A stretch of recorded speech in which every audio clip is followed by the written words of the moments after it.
Kisah kita malam ini berasal dari negara Georgia. Bukan negara bagian Amerika Serikat ya, tapi Georgia yang ada di Eropa Barat yang merupakan negara pecahan Uni Soviet. Ternyata di Georgia banyak banget keluarga yang terpisah. Ini tuh terjadi karena dulu di Georgia terjadi proses atau praktik penjualan manusia yang berkedok adopsi. Banyak banget deh anak-anak di Georgia yang diadopsi secara ilegal. Inilah yang terjadi pada dua orang gadis bernama Amy dan juga Ano.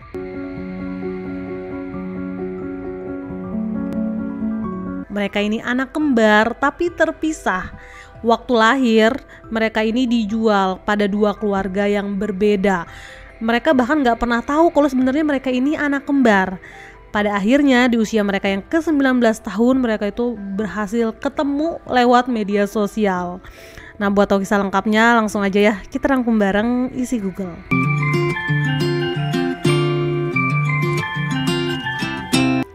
Kisah bermula ketika Amy berusia 12 tahun. Amy ini tinggal bareng ibunya di satu wilayah dekat Laut Hitam di negara Georgia. Ketika itu Amy lagi nonton TV acara favoritnya Georgia Got Talent. Di acara tersebut Amy lihat ada satu talent peserta, dia ini usianya sama sekitar 12 tahun, dia ini penari. Tapi gak tahu kenapa, menurut Amy wajahnya mirip banget sama dia. Bukan cuma mirip tapi bener-bener kayak serupa. Ternyata yang nyadar hal tersebut bukan cuma Amy. Orang-orang yang kenal sama Amy dan juga keluarganya, mereka juga menyadari hal tersebut. Hari itu ibunya Amy dapat banyak banget telepon. Orang-orang nanya, itu Amy ikut acara pencarian bakat ya? Kok dia pakai nama lain sih? Ibunya Amy cuman bilang, bukan, itu bukan Amy, mirip aja kok. Kan orang memang biasanya punya 7 kembaran di dunia. Ketika itu Amy coba buat percaya, walaupun di dalam hatinya Amy juga bertanya-tanya, kok ada ya orang semirip itu? 7 tahun kemudian di ibu kota negara Georgia ada seorang wanita bernama Ano Sartania. Dia ini dikirimin satu video TikTok sama temennya. Temennya ini bilang, Ano lihat deh, ada cewek yang mirip banget sama kamu. Bahkan bukan cuma mirip, kalian tuh kayak bener-bener serupa. Pas Ano lihat, bener aja perempuan ini mirip banget sama dia. Dan menurut Ano ini aneh banget karena bukan cuma mirip, bener-bener serupa. Ano pun mutusin buat nyari perempuan tersebut. Dengan bantuan temennya, Ano berhasil nemuin akun Facebooknya cewek tersebut. Yang ternyata dia adalah Amy. Ketika Ano Sartania ngechat Amy di Facebook dan dibaca sama Amy yakin banget perempuan ini adalah orang yang dia lihat bertahun-tahun lalu di acara Georgia Got Talent.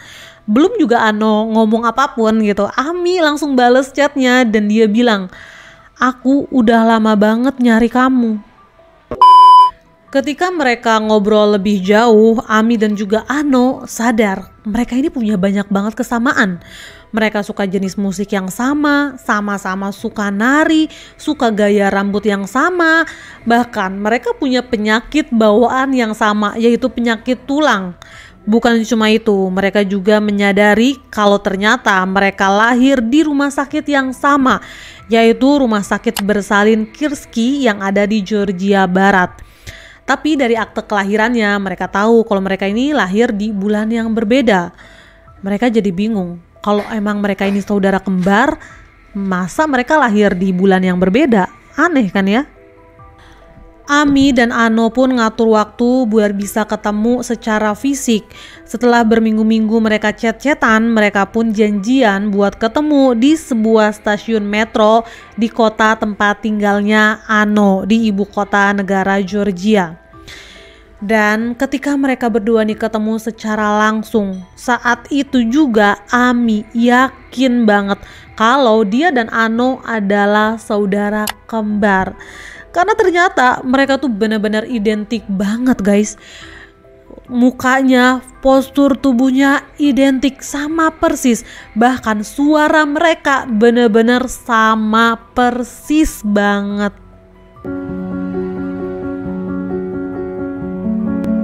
Ami dan Ano, mereka ini ketemu sama kedua orang tua mereka buat minta penjelasan.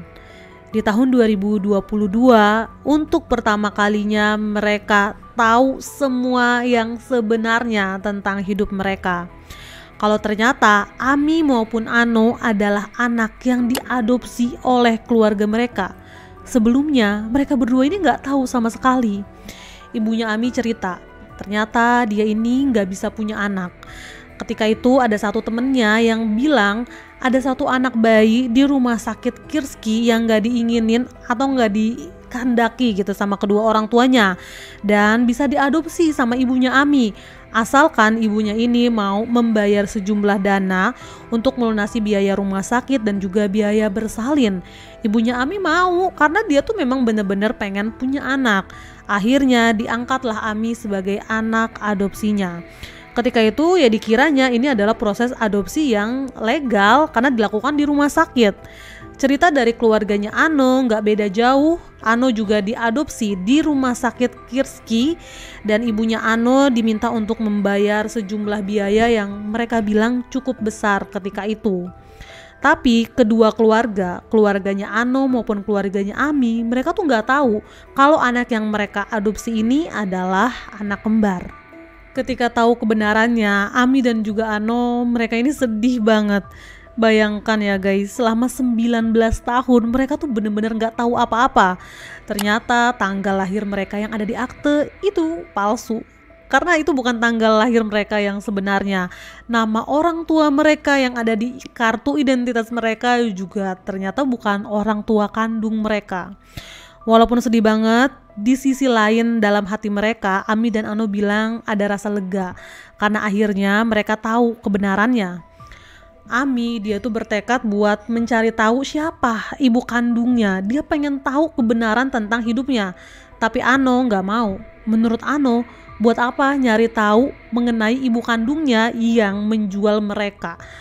Tapi Ami nggak peduli, dia tuh tetap mau cari ibu kandungnya.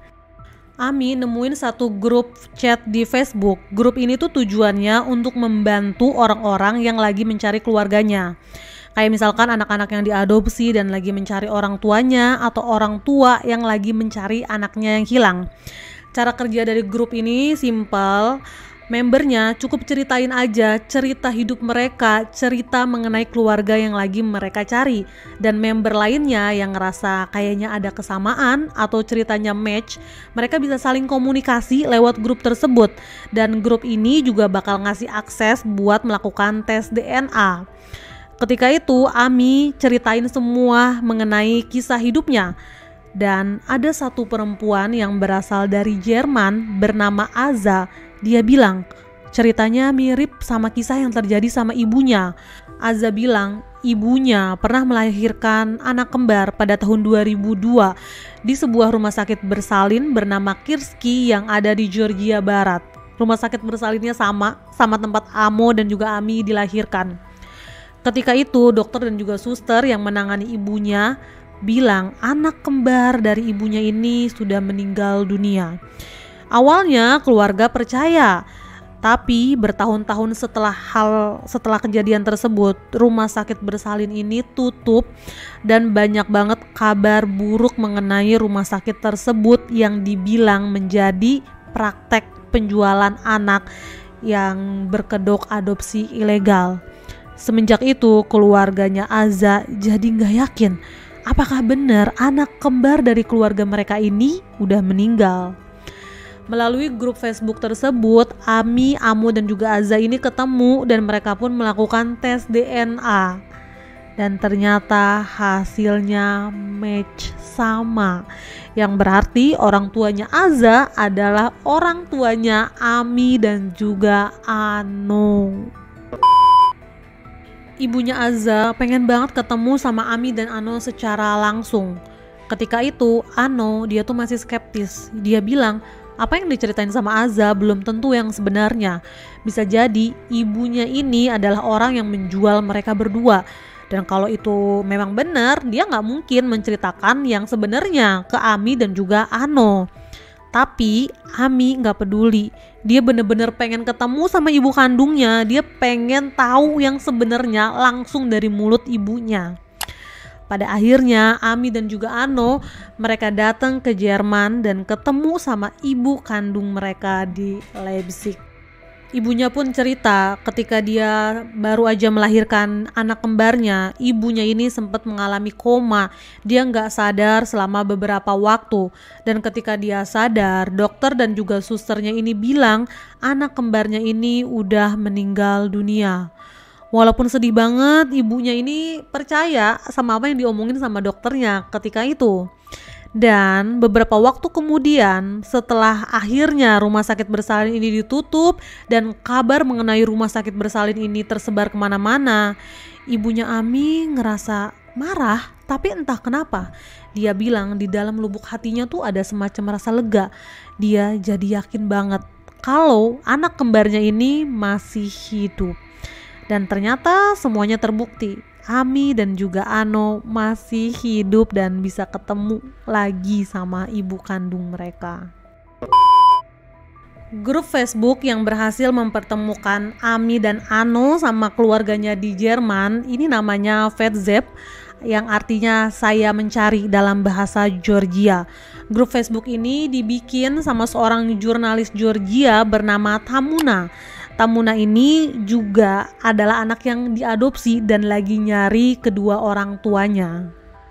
Menurut temuannya Tamuna dari tahun 1970 sampai dengan 2006 di Georgia banyak banget terjadi praktek penjualan bayi yang berkedok adopsi. Praktek ini benar-benar udah terorganisir dan banyak banget pihak-pihak yang terlibat. Dari mulai pihak rumah sakit, pihak pemerintah, warga sekitar, sampai supir taksi. Orang-orang yang ada di grup Facebook yang dibikin sama Tamuna, mereka tuh menceritakan cerita yang gak jauh beda sama apa yang terjadi sama orang tuanya Ami dan juga Ano. Jadi ketika mereka melahirkan, dokter di rumah sakit tempat mereka melahirkan bakal bilang anaknya ini udah meninggal dunia. Ketika pihak keluarga mau ketemu langsung atau mau lihat langsung tubuh si bayi mereka ini, rumah sakit bakal punya banyak alasan. Dari mulai anaknya ini udah dikubur di pemakaman rumah sakit, atau anaknya tuh ada di ruang jenazah tapi kondisinya udah dibekukan, atau dibalikin juga nih ke pihak keluarga tapi udah dibungkus secara rapet, dibilang gak boleh dibuka dengan berbagai alasan. Setelah akhirnya praktek ini terbongkar di tahun 2006, banyak pemakaman rumah sakit yang digali ulang dan ternyata gak ada sama sekali bekas-bekas atau tulangnya para bayi gitu ya, gak ada. Jadi memang itu bukan pemakaman. Dan ada juga yang tubuh bayinya itu dikasihin ke orang tuanya dan dikubur. Dan ketika digali lagi buat memastikan bener nggak ketika itu ini adalah tubuh anaknya, ternyata bukan guys. Itu bukan tubuh manusia yang dikasihin ke orang tuanya ketika itu. Wow, parah banget kan? Tamuna bilang biaya untuk membeli seorang anak ketika itu sangat mahal. Untuk beli seorang anak perempuan biayanya mencapai 22 juta rupiah dan untuk beli seorang anak laki-laki mencapai 33 juta rupiah. Harga ini setara dengan penghasilan rata-rata warga Georgia selama 1 tahun. Bayangkan guys, gimana praktek ini nggak jadi sangat menggiurkan buat banyak orang. Menurut Tamuna, sebagian besar bayi yang diadopsi biasanya bakal diadopsi ulang gitu sama orang-orang dari negara asing, kayak dari Amerika, Rusia, Kanada. Untuk kasusnya Ami dan Ano, mereka ini masih lebih beruntung karena diadopsinya sama orang Georgia sehingga masih memungkinkan buat mereka bertemu kembali sama orang tua mereka. Banyak korban lainnya benar-benar gak bisa ketemu sama keluarga mereka. Ini pun yang dialami sama Tamuna, orang yang bikin grup Facebook buat mempertemukan orang-orang. Sampai detik ini dia belum ketemu sama kedua orang tuanya. Pada tahun 2006, pemerintah Georgia memperbaharui undang-undang mengenai adopsi. Akhirnya proses adopsi ilegal ini pun menjadi lebih sulit dan gak bisa lagi lah dilakukan di Georgia. Itu dia guys cerita kita malam ini. Tapi sebenarnya ya, kisah semacam ini juga terjadi di Indonesia, terutama di masa penjajahan. Ketika itu diperkirakan lebih dari 3.000 anak Indonesia diadopsi secara ilegal yang sebenarnya dijual ke negeri Belanda. BBC Indonesia belum lama ini sempat bikin satu liputan khusus yang menceritakan gimana anak-anak Indonesia ini berusaha buat mencari orang tuanya lagi. Kalau kalian tertarik mengenai kasus ini, komen ya guys, nanti aku bikinin satu video khususnya. Sampai ketemu di video-video aku selanjutnya, dan semoga kisah kita malam ini ada manfaatnya ya. Bye.